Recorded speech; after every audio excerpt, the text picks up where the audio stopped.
भारतीय निवेशक इन दिनों बेहतर रिटर्न की तलाश में तेजी से अमेरिकी शेयर बाजार की ओर रुख कर रहे हैं। Portfolio management services, account, global trading platform और फिनटेक ऐप्स के जरिए कई भारतीय निवेशक अमेरिकी शेयरों में पैसा लगा रहे हैं। हालांकि कम ही लोगों को पता है कि इस निवेश पर एक ऐसा टैक्स लग सकता है जिसके बारे में उन्होंने शायद ही कभी सुना हो। इस टैक्स का नाम है यूएस स्टेट टैक्स।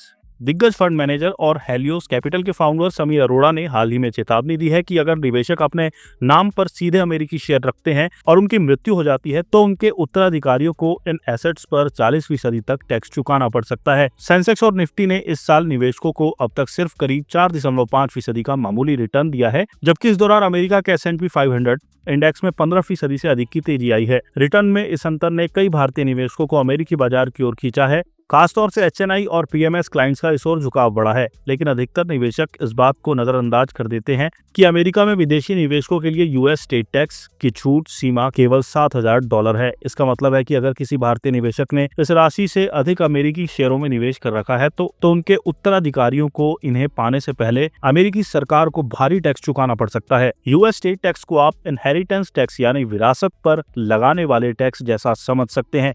ये कानून कहता है कि अगर किसी गैर अमेरिकी नागरिक के पास अमेरिका में संपत्ति है तो अमेरिकी सरकार उसकी मृत्यु के बाद उस संपत्ति को उत्तराधिकारियों को ट्रांसफर करने से पहले टैक्स वसूल सकती है। संपत्ति की परिभाषा में शेयर में किया निवेश भी शामिल है।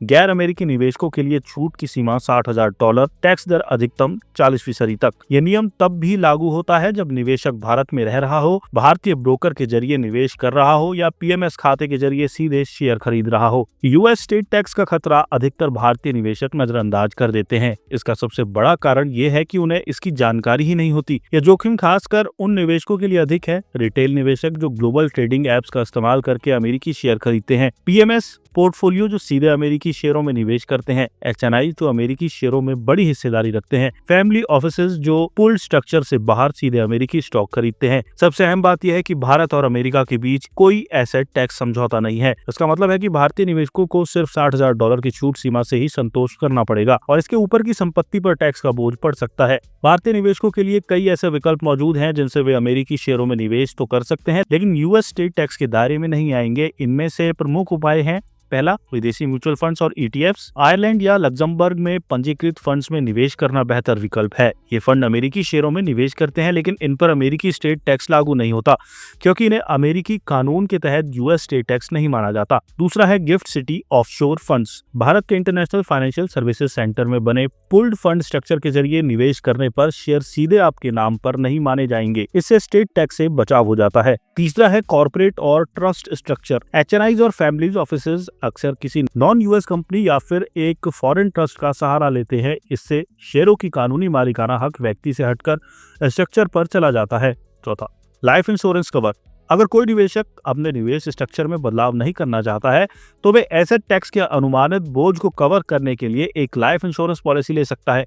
इससे वारिसों को टैक्स भरने के लिए तुरंत नगद राशि उपलब्ध हो जाती है। सावधानी भी जरूरी है। हालांकि ये सभी विकल्प निवेशकों को अमेरिकी एसेट टैक्स से बचाने में मदद कर सकते हैं, लेकिन इनके साथ कई तरह की कानूनी और कॉम्प्लायंस जिम्मेदारियां भी जुड़ी होती हैं। इनमें शामिल है भारत के FEMA और RBI नियम, अमेरिका के ट्रस्ट टैक्स और रिपोर्टिंग रेगुलेशंस, डबल टैक्सेशन और डिस्क्लोजर नॉर्म्स। ये वजह है कि एक्सपर्ट सलाह देते हैं कि किसी भी स्ट्रक्चर को अपनाने से पहले निवेशक को प्रोफेशनल लीगल और टैक्स गाइडेंस जरूर लेनी चाहिए।